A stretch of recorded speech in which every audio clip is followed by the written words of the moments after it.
All right, so question one. As usual, you get to the question. I personally wouldn't spend too much figuring out what it says here. I see calendar up here. Okay, I know I'm dealing with dates or something. And then I see leap year, so I know probably dealing with leap year. And I see to be implemented in part A. Okay, that's really all I care about for now. I know I'm implementing some sort of function that takes in 2 years and returns some sort of number, and then I look up here, returns the number of leap years between year 1 and year 2. Okay, well, in itself, doing that, I could probably do that, but that's difficult. I scroll down to actual question A, and when I read through it, I see that actually there's a helper function called is leap year, which returns true if the year is a leap year and false otherwise. Okay, so it's pretty easy, right? I just go year by year, do a for loop. I ask, is it a leap year? And if it is, I add one, right? Not much going on here, so they start you off pretty easy. So what it look like? So obviously you need to have public static int number leap years, right? With your two inputs and year 1 and year 2, and right. So we said we're doing some sort of for loop with counting, right? So whenever we're iterating through a list and we're counting, we want to use some sort of counter. That's probably one of the first thing we're going to do. And, you know, I told you this a couple of weeks ago, but just so we don't forget, maybe it's good to put return count, and that way we're safe. We know that we're returning something might not be true, but at least we know what we're supposed to return, right? So now it's time to do the for loop. We're going to start really at the year 1. Okay, so notice a lot of times we use for loops, we do int I equals 0, right? We don't always have to do equals 0. We can start at any number. So we're going to start at year 1, and we're going to go all the way up to year 2, right? And we're going to add a year each time. Yeah, pretty straightforward. And inside, as I mentioned before, we're going to have an if statement that asks, is it a leap year? And we're going to do this. Now, let me actually do something I want you to notice here that I went over it a couple times, but I want to make sure that you guys understand. Whatever goes in this if bracket, okay, it can be a statement. I can do this, right? But at the end of the day, that statement gets evaluated. If it's true, that whole bracket is going to be true. If it's false, if the statement in there is false, the whole bracket will be false. Based on that, the if statement will happen. So I don't really need to say, is it equal to true? Because by default, this function is leap year is returning true or false, right? So whatever it returns, that's the value for the if statement, and that will decipher if the if happens or not. Okay, so it's pretty simple.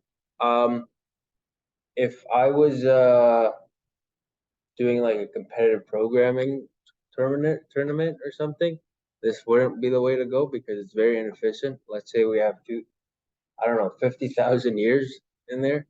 It's going to take a long time to go one by one, theoretically.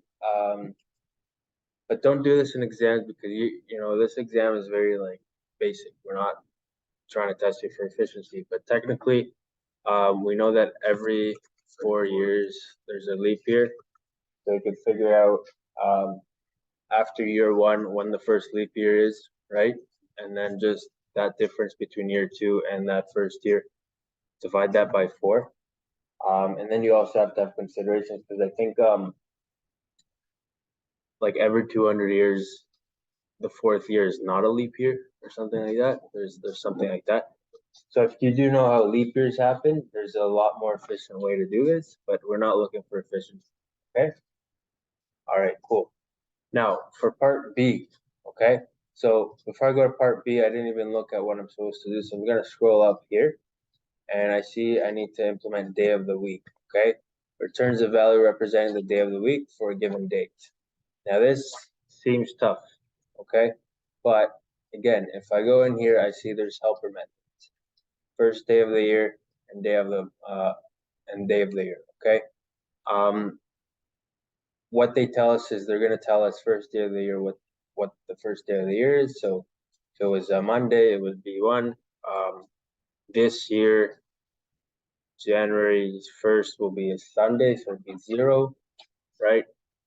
And then day of the year will give us which day of the year. But notice that 1 is returned for January 1st, where here Sunday is 0. So whatever value we get from here, we're gonna want to subtract 1. Does that make sense? Okay, so how to actually code this? Well,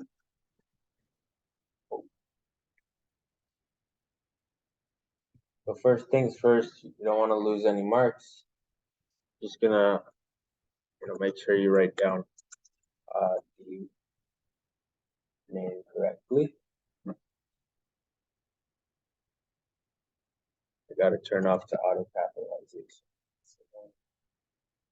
Public static and day of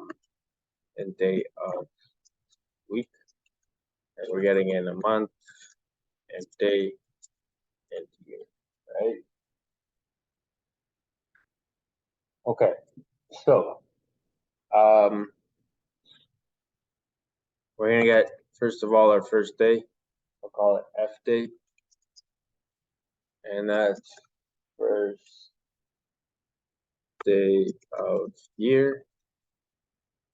Okay, and we're just gonna put a year in there. All right, cool. Let me change that name.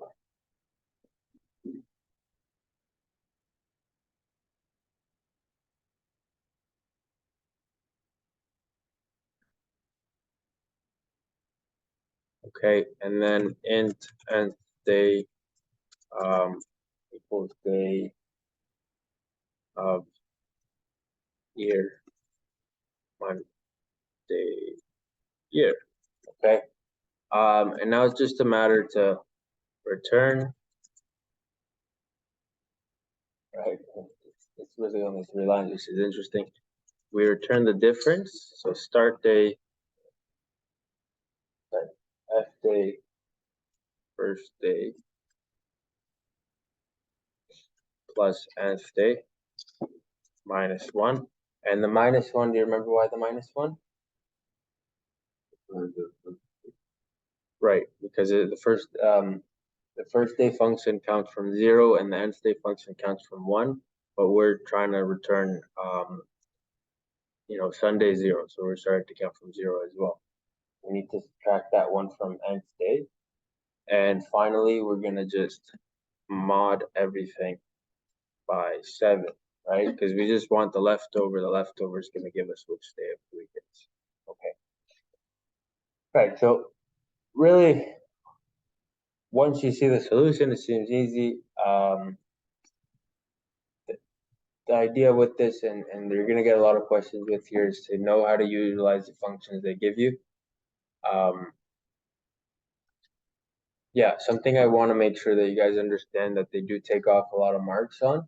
So I'm just going to have this in full site. I'm going to open this. Okay. So notice that all these methods are static. Okay. What that means is we're never going to do this dot leap year, or we're never going to do this dot first day of year. Okay. Remember that the word this tells our computer whatever function you're doing, do it in the scope of the object we're calling it on. Okay. So if I have a person class and I have a function like is male, right? If I create a new person, I do a dot Ismail. Within Ismail, I could use this because I'm referring to a. Okay, all of these functions, right? To use any of them, you're actually never going to create an object. Notice there's no constructor, there's no instance variable. The calendar, you're never going to do AP calendar A equals new AP calendar. You're never going to create a new calendar. The calendar is kind of a utility class. And we see that just because there's no constructor, there's no field, there's only static. So static classes, when you use methods outside of the class, it's always class.object versus, class.method, and not object.method. And when you use it inside the class, you can never use the this. You just use the name of the method. Okay, does that make sense? Do you want me to draw it out? Is that okay? Okay, cool. So yeah, that's something to remember. Yeah, and that's question 1. So, all right, question 2. Goes against a lot of what I taught you. So normally these types of questions, it's the process is so each question 2 is going to be about building a class. Normally these type of questions, you're going to see an example of a constructor here, and then that will allow you to know how the constructor should look like and what instance variables are there. And then that's kind of separated from the other methods. But if we look closely, there's actually some extra steps we need to do because the constructor does relate to all the methods. Okay, so before we start, I'm just gonna write out I'm gonna write the template out for this question, and we'll start going.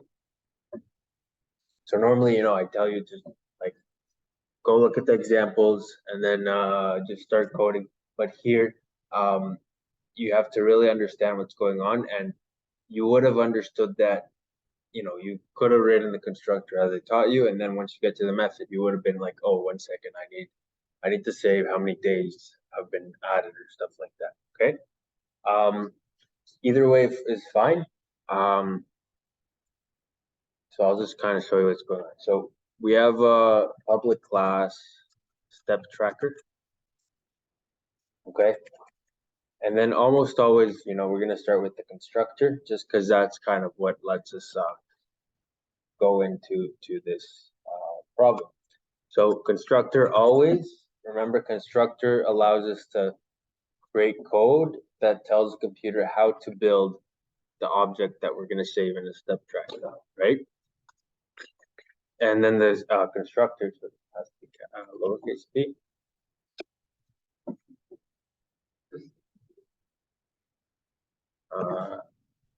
Okay, lowercase p, and then it's going to be the same name as the class always. And if you're writing code at home, remember constructor has the same name as the class, and the class has the same name as the file.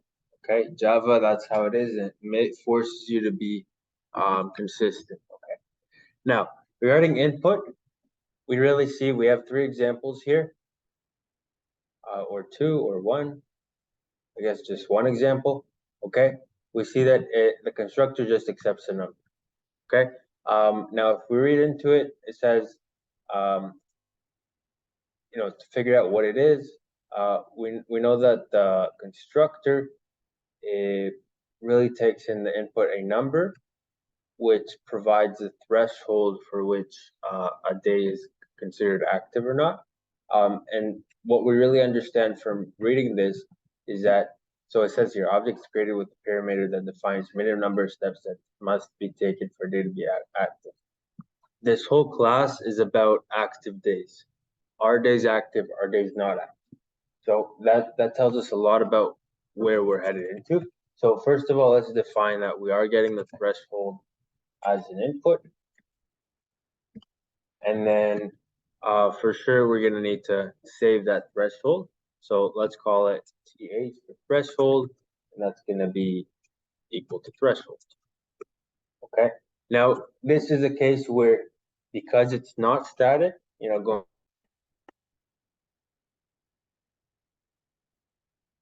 Okay. hopefully, the recording is still okay. Nothing went wrong. Okay, so save the threshold. We're gonna save it as a instance variable. Okay, so we're gonna do private int th. That's it, right? Okay, so let's say you do it like the way I taught you. So the next step would just be like go on, okay, active days. Let's write active days. We see TR is our object, it's object.method. So we know that active days is not a static class. We see it gets no input and returns a number, a whole number, right? So public, obviously, it's non-static, so we don't put the static keyword. And then it's returning a number. 0 is a whole number, so it's an int. And then we got the name active days. Active days. Okay, no input, so the brackets stay empty. All right. So again, repeating this. You'll see this in the recording. You'll see this, and also for you guys. We see whole number, that's int, right? Int is regular numbers, so we put int here. We see that the way that it was called was object, so tr is the new object, dot method, so it's not static, so we don't have the static word, okay? And there's no inputs in this example, so there's going to be no inputs when we write the code, okay? So that's that. Now we have the header, but what does this actually do? So let's look at the example. So at the beginning, no data has been recorded. Average steps are 0.0. We add daily steps, 9,000, 5,000, and then active days is 0. No days had at least 10,000. So what it seems like is happening is that it's tracking each time you add daily steps. It's tracking if those steps are past the threshold or not, and then it's counting that in the background, right? So what we're gonna essentially return in active days is just return num active days, okay? But we have to initialize it up here, and probably somewhere else, I assume in the add daily steps, we're gonna change that instance variable. So we're gonna do private int num active days. It's just gonna be that, and then obviously if we have the instance variable, it's a good idea to initialize it. It's always get it, and what we initialize it to, we will understand from the question. So here we see right after you create a new TR, okay, and they call this method, you're getting back 0. So probably we're gonna return 0, like we're gonna initialize it with 0 right away, right? Because if this line of code happens right after that, we want to get the active days. We're seeing active days is 0. Okay. Okay, so that was active days. Next thing is average steps. So average steps same. It's going to be non-static. All right, tr.average steps, and there's going to be no input. Okay, but we see we're returning 0.0, not 0. Okay, so it's going to be a double, public double average steps. And again, no input as is shown in the example. And what we're returning is, I'm guessing the number of average steps. We're just going to make sure, look again at the examples, we see 9,000 are added, 5,000 are added, and then the average of 9,000, 5,000 is 7,000.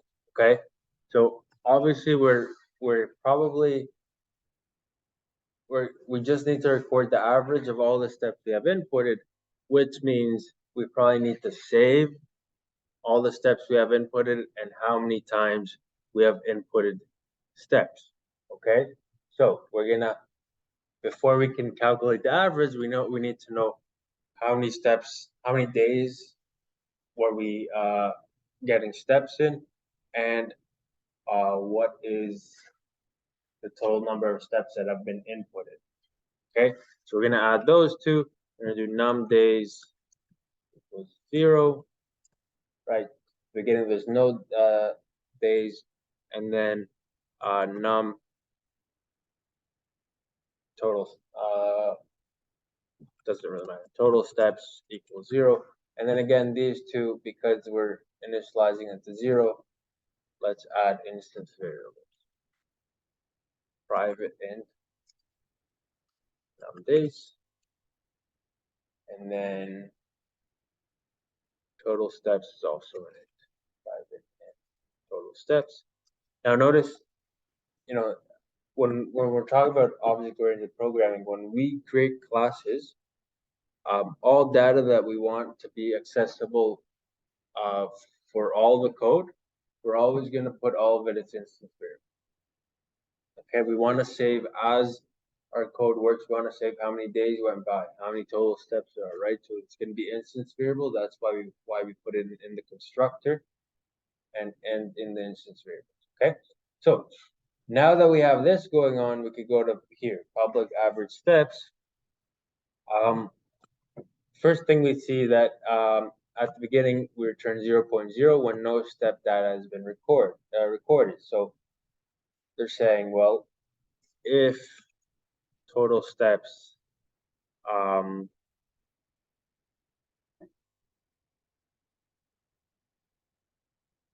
okay, total steps or num days. I guess num days, because technically you could add 0 steps per day. So if num days equals 0, right? That's our first condition. We're going to return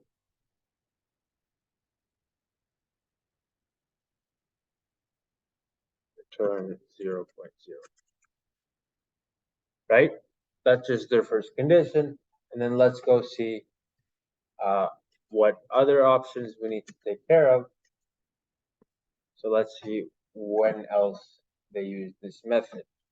So when we use the method here, average number of steps per day is 14,000 over 2. So it's the total number of steps over the num days, right? So we're going to return if num days is more than 0, we have to return total steps over num days. Now notice, okay, we can't see it on the screen, but both total steps and num days are ints, right? If we divide it by int, we're going to get back an int, but we promise we're getting back a double, so it might round not nicely, and then we get the wrong answer. So make sure to cast. Remember, cast is the term we use for translating from one data type to another. We just got to put this double in brackets before it. Which one? Right here? Okay.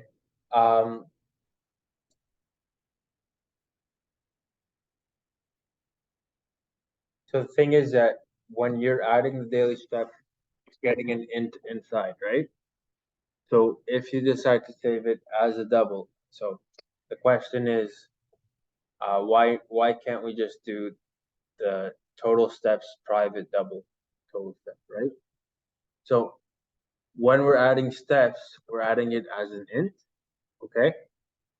So just make sure if you're adding steps to make that translation, okay? I'm pretty sure Java will automatically handle it, right? If you do 0.0 plus 9,000, it'll be 9,000.0. But for the examiner, I think they explicitly, like, one of the points of this question is to see that you know how to use cast, right? You know how to translate from one data type to another. So it might be that Java takes care of it for us, but we want to explicitly, like, if you choose that method, that's fine. But at some point in the program, you want to do that translation. Okay. Okay. So we got average steps done. Let's see what else. So active days, average steps, good. Add daily steps. So public and add daily steps looks like it gets an int as an input and no output. So we're gonna do void because void means no output. And again, the method is not static because we're calling it on the object. Okay. Public void, add daily steps.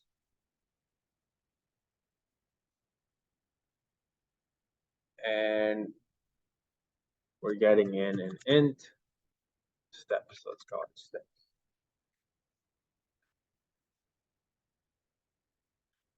Okay.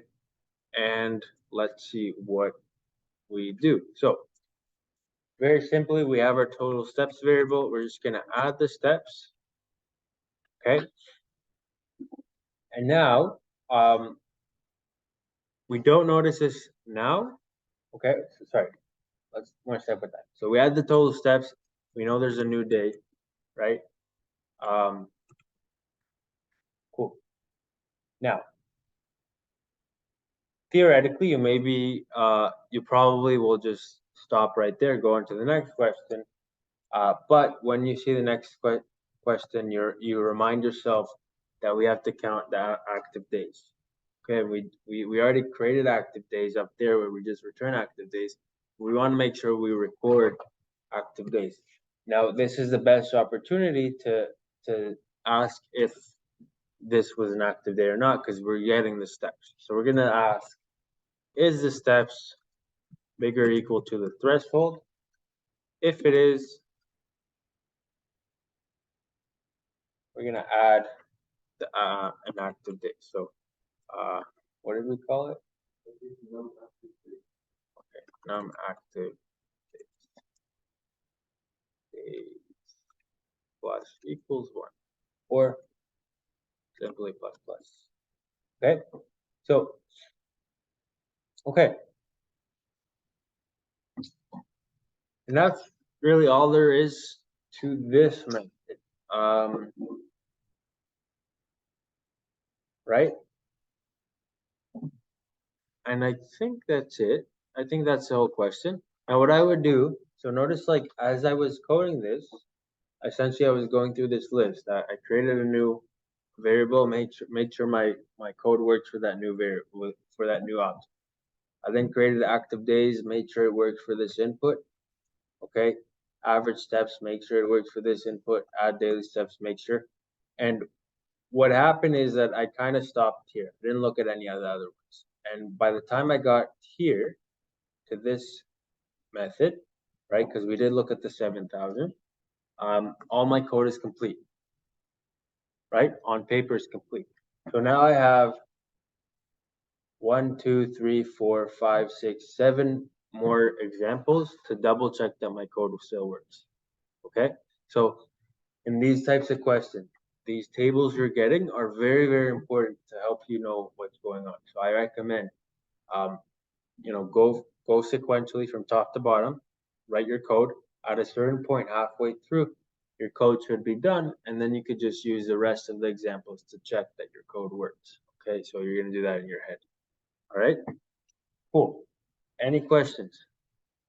No. All right. Let's pause the recording. Okay, so question 3. They have a short introduction about delimiters. Okay. Delimiters are actually a very common computer science type of question you'll deal with. If you ever learn data structures and algorithms, stacks, very common questions to deal with. How to identify which delimiter goes where.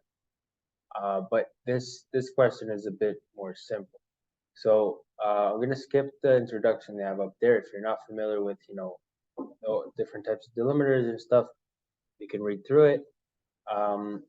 Let's go straight and look at the code. So we see to be implemented part A. We're gonna return an array list of delimiters from the array tokens. Okay, so essentially there's gonna be some sort of array tokens that gets inputted, and we gotta somehow extract delimiters from there. Okay, we don't know too much about it yet, so we're gonna look in part A what they explain. And they show us examples here. Notice this is almost always the case. The examples, right? They put here open DEL, open del. That's a field variable here, right? And then they have close DL, that's also field variable. Tokens, that's the parameter, and array list is what you return, right? So they're very nicely giving you the names of what already exists, so you can kind of cross-reference what's going on. Okay, so when we actually solve this question, first we'll go ahead and just type out the signature. Okay, so array list string get delimiter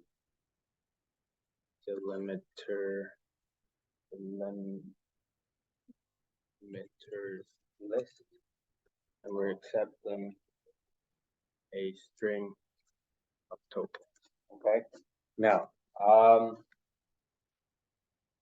questions 3 almost always deal with array list. When we return an array list, we want to make sure we create it and instantiate it, make it empty. So we're going to start off by just creating an array list. Okay, just want to make sure I got everything good. Name doesn't really matter, and we're going to do new array list. So remember, array lists are lists which are resizable, right? So when we create one, it's empty, there's nothing in it, we could add. So, at the end, yeah. So if you forget about the brackets, something like that, you actually, I'm pretty sure you don't lose marks, okay? Yeah. All right, so where were we? So we create an array list, and we're gonna have to populate it eventually with all the delimiters, right? Now, if we look at the examples, really what's going on, because we're a bit familiar with computer science programming, we have to go through the tokens list one by one and just check. Is it a delimiter? Yes. Then add it to the array list. If it's not, don't add it. And we see this is the case in both cases, right? We go to the Q. Is it a delimiter? Yes, it is. We add it to the list. The YY, is it a delimiter? No, it's not. We don't add it to it. Okay. So very simple search method. Now, you can either use a for I loop or for each loop. I think for a lot of questions that they remove, they take off points for bounds errors. So if you're off by one, you have an index out of bounds error, they'll take off points. To make sure that doesn't happen, if you're comfortable with the for each loop, right, that's probably a better option, because for each loop defines the size of our iteration ahead of time, so we don't have to worry about choosing the right bounds or choosing the right I and so on. So once we have the for each loop, we're going through each one of the tokens. No, not the. We're going through each entry in the tokens. Yeah. For each loop, yeah, so the type of each one is string, right? You see the strings here. This is a string. This is a string. This is a string. What token is token? Okay, that might lose you marks, because it is important to notice that this is tokens is an array of strings, right? We see that in the input. Okay, all right. So we're going through each one, each str, and we're really just asking, right? We're not doing anything special. We're asking if it's either open delimiter or a closed delimiter, we add it to the list, right? Now remember, we went over this a couple times, but when we're doing equality with strings, generally with objects, we don't use the equal sign. We use the dot equals.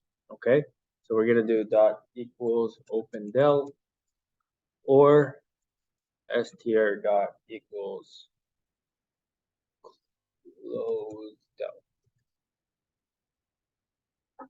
Okay, so if it equals to one of the delimiters, we're good to go. We could just do a dot add str. Okay, finally, you're done this loop. You just return a. Okay, so simple searching. Not much going on. It's really about understanding the question, and then there's a lot of emphasis on getting the right bounds of your for loop and the right asking the right if question. Okay. All right. So if there's no questions, we'll go over part B quickly. So part B, we look at it. There's a lot more going on, right? What essentially they're saying once you read through this, and again, you can look at the examples, figure out yourself, but when you have so much text, it might be a good idea to just read quickly through it. So what they're saying here is in your delimiter list, okay, for lack of a better term, is the list legal, right? What I mean by legal, will it work for whatever context you're using, right? So, where are we? Do you have any examples? No, no example. Okay. If we're dealing with HTML, right, are you guys familiar with HTML? Okay, so let's actually use a different question. Let's do a different example. So right out here. Once you read through it, you'll understand. But for example, if I do x plus y, right, I'm missing a closing bracket, right? So this would not be allowed because I'm missing. All right. Another option is I could do x like this plus y. Right? Again, missing an opening bracket, right? So what we're actually checking, do the open brackets and close brackets align?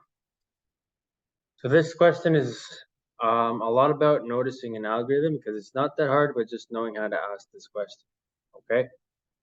So when you look at the examples, what you'll notice is that open, close are together, open, close are together, open, close. So you always want to have the same amount of open and close, right? What you'll also notice when you go deep into it is that you can never have one, if you're counting through this list, you can never have more closing than opening. Either you have the same amount of closing and opening, or at a given time you have more opening than closing, right? Because otherwise, like if you got a closing one before opening one, it doesn't make sense. And obviously it needs to be even, right? Like we can't have 3 or 1. So that's kind of what you take away from here. So to actually code it out, we're returning a Boolean, remember? So it's going to be Boolean. Let's just erase this, put it up here. It's going to be called is balanced, and then array list string. So we're going to get all of the delimiters.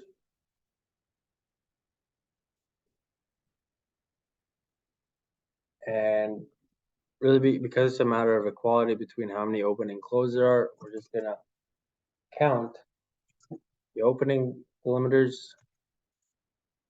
I'll call it O, and the closing delimiters, call it C. Okay. And again, we're searching. Let's use it for each loop. Okay. Delimiters. So we're searching this list, and we're starting to count. So if it equals open delimiter,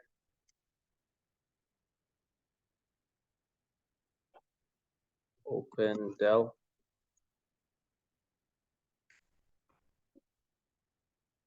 We're gonna add to the O, right?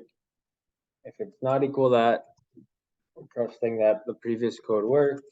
So we're just gonna do else, and we're gonna add to the close, all right? Now, in the third example, what did I say? At any given point, if there's more than more closing than opening, then we know we're in a bad place, right? And then I'll give you the example here. If I have x plus y, right? The fact that I have a closing bracket that's 1 and I'm here opening bracket is 0 means for sure this is not true, right? Always the amount of opening brackets has to be bigger or equal to the closing bracket. So at this point, after the else, I'm going to say if the closing is bigger than the opening, I'm just going to return false, stop the program because it does not make sense. Okay, so that was me counting. Now I finished counting and I'm really at the last step. Is it even? Is the amount of open and closing even, or is it not? Right? So it really is if statement, if O equals C, we return true. And then else return false. Okay. So as far as coding, it's not a difficult question. It's more about finding this pattern of what's going on. I may give you more delimiter questions in the future just because it is an important concept. So yeah, any questions? Okay, so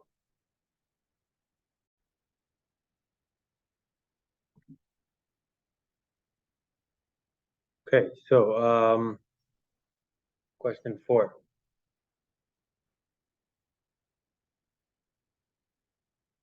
We look at the question, we quickly see part A, we got to implement a constructor. A constructor builds a light board. What is a light board? Well, it's an array, it's a 2D array of Boolean values, which is called lights. So after I looked at the code, I kind of visualized in my head, there's going to be this grid, it's called lights, and it has values in there. I don't know yet what the values are. Then I look at the question, it says, well, to do the two-dimensional display of lights where each light is either on and off and represented by a Boolean value. So essentially, we're building a 2D array. Each value in the array is going to be true or false, and it's representing some sort of light. Then we can read the preconditions, postconditions. We see that essentially num row is bigger than 0, num col is bigger than 0. That's, almost a given. And that's going to be how big our light board is. So object having num rows, and num cols columns. Okay. Our post condition is that each light has a 40% probability of being set to on, which that is a bit confusing. First time seeing that type of question. We'll deal with that at the end. So first things first, right? Part A, they want us to build a constructor. We're just going to go ahead and build a constructor. So public light board, and it gets a num rows and num cols, right? Okay. So remember here we're creating the array, but we have to instantiate it. And when you instantiate an array, you have to give a size. So in this case, we're simply just going to do new Boolean num rows, num cols. Okay. First step, just create the array and make sure it's the right size. Now we have the array, we have to make sure that we set each value to the right value. When we're going, well, yeah. Before the light, don't put the light. No, because I remember that it already exists as an instance variable. Oh. So right, so we just have to instantiate it.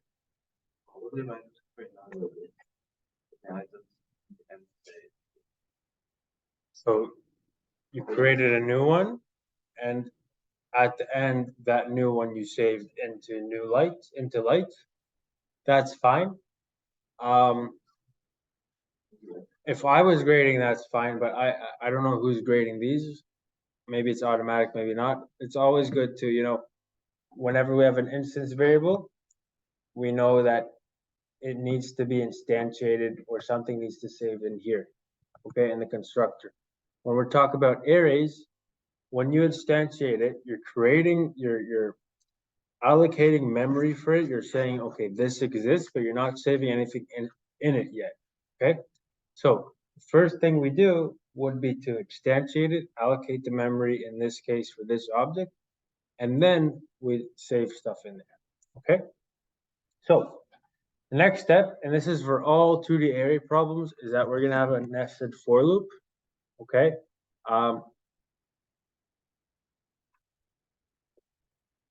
For when you're trying to save things in an array, okay, I recommend using for I loops because we want to be able to index the array as we want, okay? So I'll show you in a second what I mean. So let's say we go row first and then column. So int r equals 0, r smaller than num rows, r plus plus, and then for int c equals 0, c smaller than num calls, c plus plus, and then we have another one of these. Okay, so why would I use a for loop and not a for each loop? Well, if it was a for each loop, I'd have something along the lines of for int r, for int, so let me do it down here. So it would look something like this, for int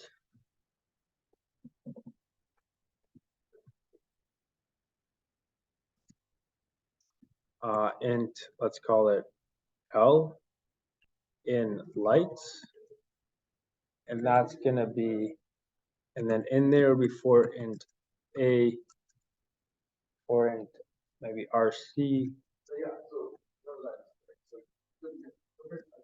and L, right? The issue is here, it's totally possible. So just to make sure I understand, our lights is a 2D array.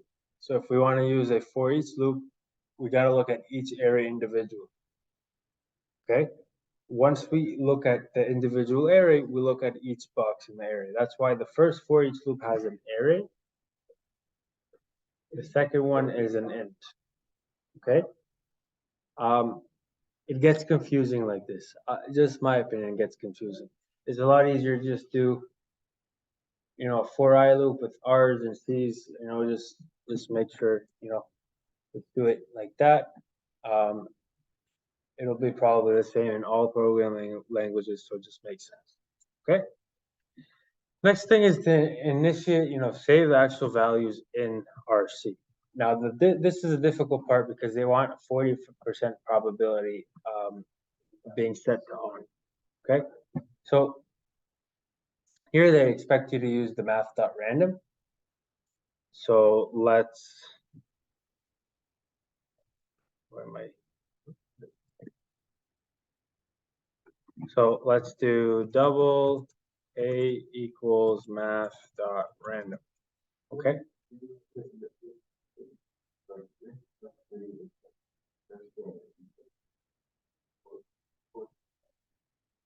Yeah. If it's equal to what? 40? What? Times 100. Okay. A lot of different solutions here. I'm gonna do this, and we'll see that it's the same in your solution. But I'm just taking it step by step so you guys understand. So TF for true or false, and then we'll do R&D smaller than 0.4, and then we're gonna save TF in there. Okay, so what I'm doing is generating a random number. It's between 0 and 0.99, right? You multiplied by 100. I'm not sure what you did, but because I'm in 0 to 0.99, if it's smaller than 0.4, I'm at 40%, right? So here I'm asking, is R&D smaller than 0.4? And that answer I'm saving in this variable called TF. Okay? That variable I'm saving in here. So you use an if statement, but that goes back to what I was trying to show you 2 or 3 questions ago. R&D. Oh, shoot. Hey. Okay. Now,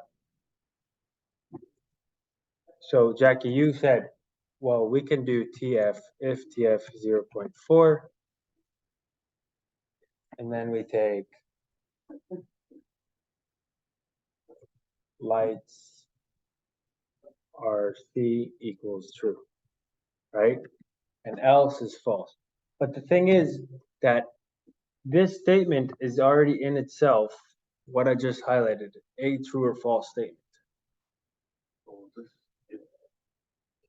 So if this is true, I could, so keeping all that in mind, right, an alternate solution, if I wanted to do this all in one line, I could do lights RC equals math dot random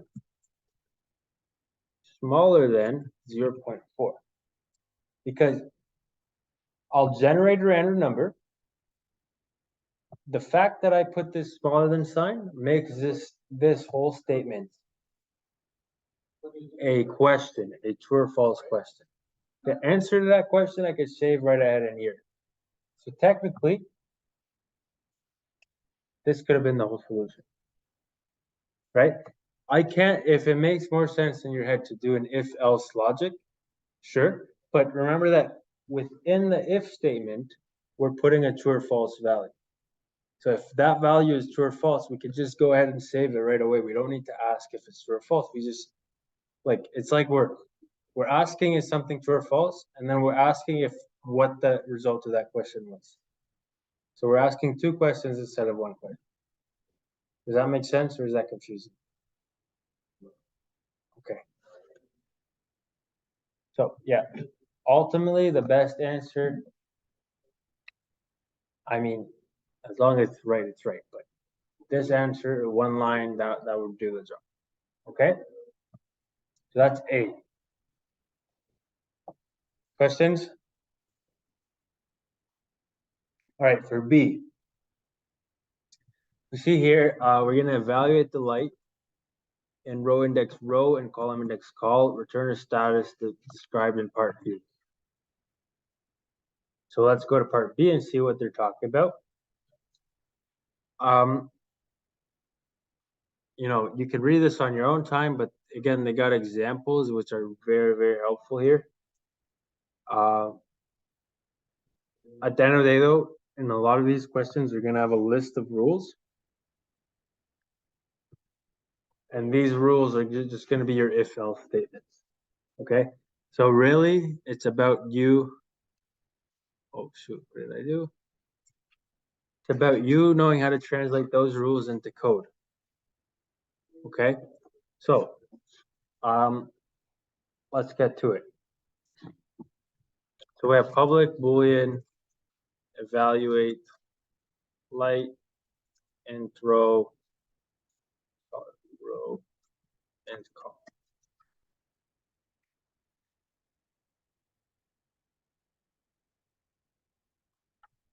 Okay? So, let's read this question. So, it computes or returns the status of the light at a given row and a given column based on the following rules. If the light is on, return false if the number of lights in the column that are on is even. If the number, and the second one, if the number of lights in the column that are divisible by 3. So what I'm already seeing is that I'm gonna need to be counting at a given row how many lights are on in that column. Okay, so I'm just gonna create a variable that we'll call it on. Maybe on call. Right? Now, I'm gonna go ahead just because I know that's gonna be right. So notice I'm not implementing the if else statements first. All that I notice is that in all the cases, I gotta count how many true false values I got in here. Okay, so before I even implement the logic, I'm just gonna count these. Okay, so we're gonna go through the rows, through the row that we're trying to look at. So lights dot length, and then r plus plus, and in there we're gonna have some sort of if, where we're saying if the lights at row r, and the column we are looking at. So again, this is another point where we can do true. Okay, but because we already saved true false in there, we don't need to ask that question twice, right? So if it's true, it just return true. So we can just do that. Does that make sense? Okay. If that's the case, we're just going to do on call plus plus. Okay. So we counted them up, and now let's go back look at the question. So if the light is on, return false if the number of lights in the column that are on is even, including the current light. Okay, so let's deal with that case. If the light is on, so if light is on, so lights, row call. So if it's on, that would be true, right? So that's one statement. We return false if the number of lights in the column, so that's and, if the number of lights in the column that are on is even, including the current line. So even mod 2 equals equal to 0. If both these cases work, we return false. Now notice they're kind of tricking you, right? They're saying if, return false, but then another if. Okay, so make sure that you understand that these two conditions have to be an and it's not first this and then that. Okay, so that's condition 1. Let's look at condition 2. If the light is off, return true if the number of lights in the column are on is divisible by 3. Okay, so I'm just gonna, for the sake of time, paste that. So question 1, it's false. Sorry, question 1, light is on. Question 2, light is off. So I'm gonna add exclamation mark, right? Reverses. And then instead of even, we're asking is it divisible by 3? Okay, so that's condition 2. Condition 3, otherwise return the light's current status. So if none of this works out, we're just going to return lights row.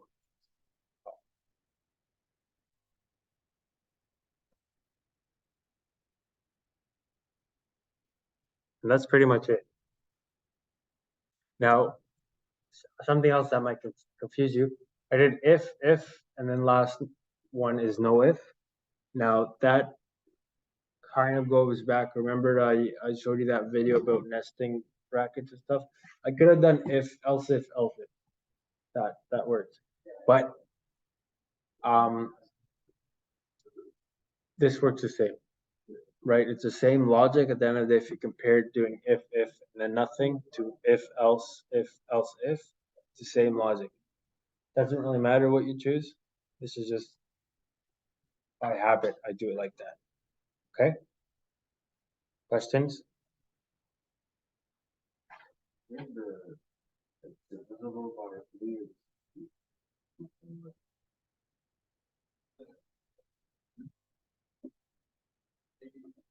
Well, so so 9 is divisible by 3, right? 9 mod 3 would be 0, right? So if something mod 3 0 is divisible by 3. So we're actually asking a question with this double equality, right? We're saying if this is 0, so if this is 0, so it equals 0, so that's true, right? So what's the question again? Oh, here. Yeah. Sorry, I didn't understand your question. Yeah, my mistake. That's why there's a rule in software engineering. Um, do not repeat yourself, it's called. Like never copy paste code because stuff like that happens. You forget something silly. But yeah, that's question 3. I'm just gonna